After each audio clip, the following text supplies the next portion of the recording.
You always wait until the last minute. You tell yourself you'll start later, but later never comes. You scroll, you distract, you avoid, and before you know it, the deadline is staring you in the face. I've been there too many times. You've been there too many times. We've all been there. But here's the thing. This isn't just bad time management. There's a real reason why you wait until the last minute, and once you understand it, everything changes. The psychology behind procrastination. Let's break it down. Your brain, it's kinda lazy. Not in a judgmental way. It's literally wired to avoid pain and seek pleasure. When you have a big task, studying for an exam, finishing that project, even just replying to an email, your brain sees it as painful effort. So what does it do? It distracts you. It finds literally anything else more enjoyable. TikTok, Instagram, reorganizing your pens. Yes, even that weird corner of the room. Psychologists call this the temporal discounting effect. Basically, your brain prioritizes short-term happiness over long-term gain, meaning that essay due tomorrow seems like a mountain today. So your brain convinces you, hey, just chill for now. You'll do it later. The dopamine loop. And then there's dopamine, that little chemical that makes you feel good. Every time you check your phone or scroll social media, boom, tiny dopamine hit. Your brain starts to associate procrastination equals instant reward. It's a loop. You procrastinate, feel good briefly, feel guilty later, and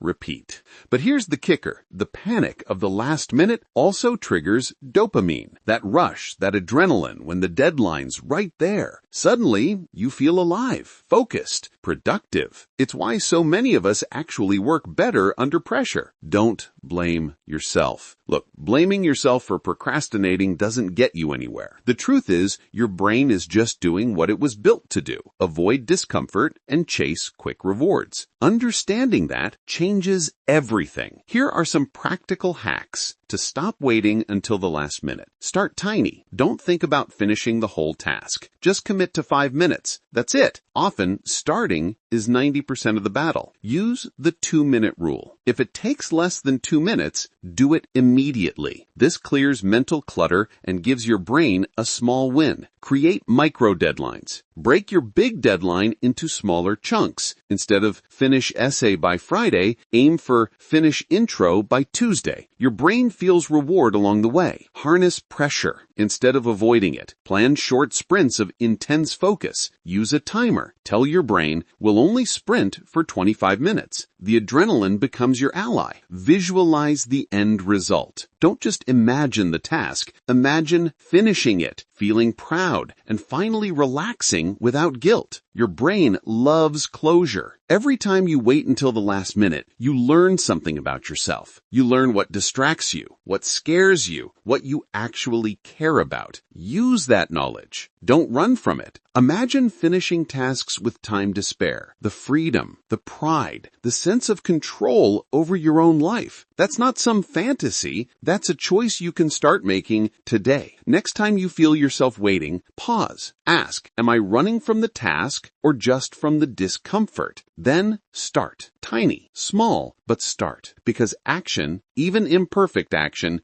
beats procrastination every single time.